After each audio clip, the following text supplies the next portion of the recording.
it's time for us to get to panic or patience. And we know that every time you get a lot of success, sometimes things don't go so well. Right. And we've drafted some guys super high in drafts, and we would like to see more from them.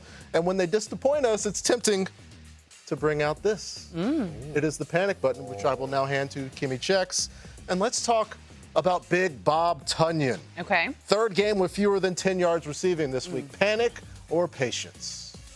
I don't know. I'm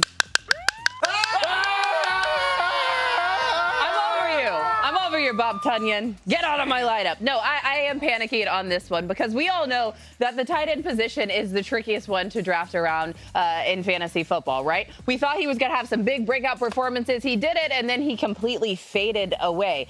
He had week 2, he had 52 yards through the air and then a touchdown. The other 3 weeks, he had 22 yards combined. So for me in this situation, I'm looking to see if there's another tight end 2 on the waiver wire, a guy available like Dawson Knox or maybe Pat Freiermuth, because that's just not the production that I need. 2 points? Come on, Bob. I could get 2 fantasy points. So we've just walk into SoFi. Go into SoFi, maybe catch a ball on accident. On the way. You get like 12 yards. Speaking of accidental touches, Miles Sanders really couldn't get the ball going on Monday night. And then another game where we didn't see a lot from Miles Sanders, Marcus. Panic or patience? Let's freak out! It's been really bad for Miles Sanders. Look, and I kind of bought in, right? I thought maybe he was going to be something because, I was worried that the Eagles weren't going to give him a consistent snap share, and that's been the case. It's been inconsistent over the last few weeks. His touches have gone down from about 16 per game in the first couple of weeks to about 7.5 over the last 2 weeks. So I'm really worried. I was like hyping up Kenneth Gainwell earlier in the show, and his ascension has come at the expense of Miles Sanders' opportunities right now. Absolutely. I'm a big fan of Kenny Gainwell, but I got to tell the Eagles social media team, cool it on the Kenny G stuff, because we're not doing that with Kenny Gainwell. But anyways, let's do this. Okay. I know a lot of you. Oh wait, I don't want to. Because it gets hidden in the yellow screen. This is professionalism right here, making sure that it just pops. Listen, you hot take artists, picking guys that people are going to freak out about. They gave me CeeDee Lamb, and there's no way that a rational person would freak out. I'm freaking out, though, because I'm not.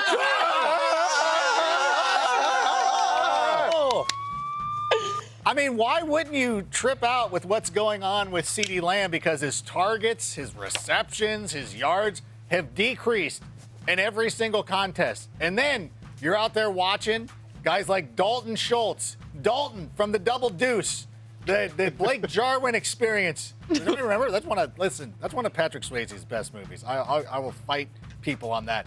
Here's my thing.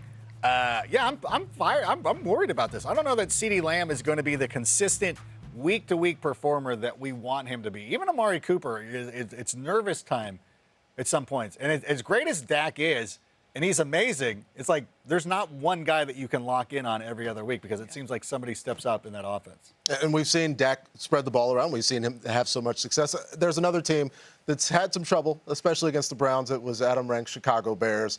Not a lot to speak of in success, but then against the Detroit Lions, Justin Fields had a solid game. We still don't know if he's a starting quarterback for some reason. And so I want to talk about Allen Robinson, a guy who hasn't really done what we thought he was going to do, but I'm going to be patient.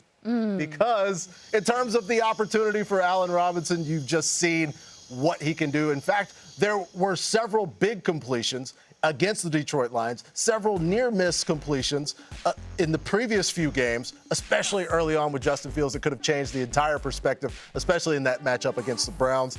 I just say wait. Just wait. Yes, we would prefer it's Justin Fields, but even if it's Andy Dalton, Allen Robinson has had success in this league for a long time, regardless of who the quarterback was. So a little bit of patience there, so I don't get to press the button. But we panicked enough. We had a lot of good fun. Panic is okay, especially in terms of fantasy football.